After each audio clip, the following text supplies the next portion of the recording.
Good day, everyone. This video is going to show you step by step how to work through the Microsoft Word Applied Lab in TestOut for 4.11.9. This is an applied lab that a lot of students struggle with. They struggle because they don't realize that this particular applied lab, it's about headers and footers and it's about page numbers, but more than that, it is about sections, and it's about using sections to be able to control different elements within the page of a document independently of one another.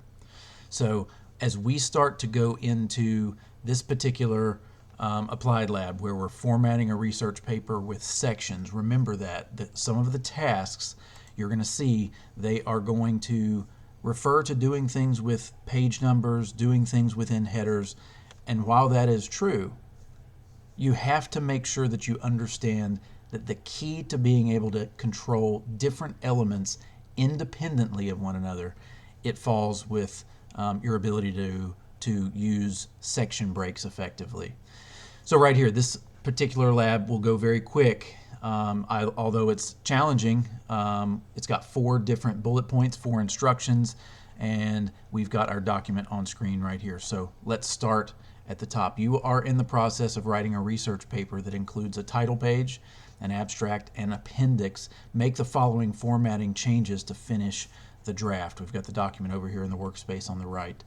So the first instruction says, at the top right of the first 2 pages only, that is the title page and the abstract page, insert page numbers into the header using lowercase Roman numerals. So that means the I and the II, lowercase Roman numerals, right? So to get it going, it's very easy to get this first task going. You click into the header, you have to double click, and as soon as your cursor is in there, our contextual header and footer tab appears up among your tabs at the top of your tools. And then inside of your ribbon over on the far left, under the header and footer group on the far left of your ribbon, you've got the page number tool with a drop down, so click it. And in order to put the page number at the top right, first of all, I'm going to go to top of page and I'm going to choose to use plain number 3. It's this built-in preset, if you will, that is going to automatically put my page number up over here. And I always encourage students to inspect their document with each step of a change like this and make sure that it actually did what you wanted it to do and what you expected it to do. And so far it has. So I've got page numbers in that header to begin with. The second part of that instruction says they must be lowercase Roman numerals. So there are a couple of ways that you can control that option. One way is to select it and right click that number, and I could come right here to format page numbers within my right click options. Another thing that I could do is to come back to the same exact tool in my ribbon, click on page number, and the same menu is located right here, format page numbers. Either method's going to take you to the same menu. So right here we can format our page numbers. And the very first option, what do we want our number format to be? We're going to change it from regular characters to lowercase Roman numerals right here. And I'm going to tell it OK.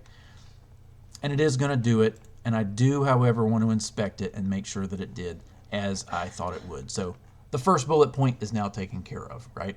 So let's go on to the second bullet point. At the top right of the remaining pages, insert default page numbering 1, 2, and 3 into the header beginning with the number 1 on page 3. So we've got to do something here with our sections in order to get that to be able to function independently of this first area where they want them to be in Roman numerals, right? So the way that we do this, we're going to come down into page 2, and we are going to click out of that header and footer and put our cursor at the end of the text on that second page. And I always encourage you to do this. If you don't do this first step, you're working blind. So you're taking a lot of faith that it's just going to work. On your home tab, turn on your characters, click on the show and hide button so that you can see what's going on right here. And once that's turned on, we have to insert a special kind of break. We're going to go to our layout tab and we are going to click on the breaks drop down. And then from there, under section breaks, right? We've got a couple of options because in order to get these 2 different sections of headers to work independently of one another, we are going to have to insert, in this case, we're going to use a continuous section break. Read the description of it. It says, insert a section break and start the new section on the same page. That's what a continuous section break is going to do, right? So watch what happens since my characters are turned on. There is my continuous section break. How I know that this is in place, I'm going to go down to the header of the next page. And I want you to look at this little label for the footer on section 1 and this little label for the header on section 2. Because everything on this page up here is the end of section 1, right? And down here is the beginning of section 2 based on where I inserted that section break. Something else that's interesting here, we've got a little label here that's identifying that section 2 right now is about to behave the same exact way as the previous section. So we're taught in this module that you must unclick this button that is presently by default clicked or engaged, will you, when you use a continuous section break. We've got to unlink it from that previous section. And notice when I unclick that button, this little label then goes away. These two sections now are going to work independently of one another. And let's prove it. Let's go in now and select our third page. Technically, we're going to right click on it and again go to Format Page Numbers. And let's do a test. Let's click on the drop down and we're going to change this according to the instruction now to 1, 2, and 3, normal numerical characters. We're going to do that, and we're also, based on their instructions, going to tell it to start at number 1, even though this is technically page 3, isn't it? After you do that change, I can't tell you how important this is. You must go back on these first 2 pages and inspect that it worked the way that you thought that it would. Up here, we've got lowercase Roman numerals 1 and 2, and now on page 3, according to their instructions, it's now starting with page number 1, just as it's asking for. And as I keep on going down the document, it's going to continue that all the way through. So with that, the second bullet is now taken care of. The third bullet, this will go very fast. At the bottom left of every page, insert the file name into the footer. So you can technically do this on any page, but I always like to come back to the very first page in a document if it's going to be on every single page. And I'm going to double click into the footer, and I'm going to come into the header and footer contextual tab, look across my ribbon in the insert group, and under document info, I'm going to click that drop down, and I'm also going to click file name. And I'm going to watch it as it populates the file name right there in that footer. It did it on that page. Again, best practice, go and inspect. Make sure that it did it as you expect it to. And it did. Now we've got at the bottom left of every page, we've inserted the file name into the footer. And that leaves only one task left. Format the last page of the document in landscape orientation, leaving the rest of the pages in portrait orientation.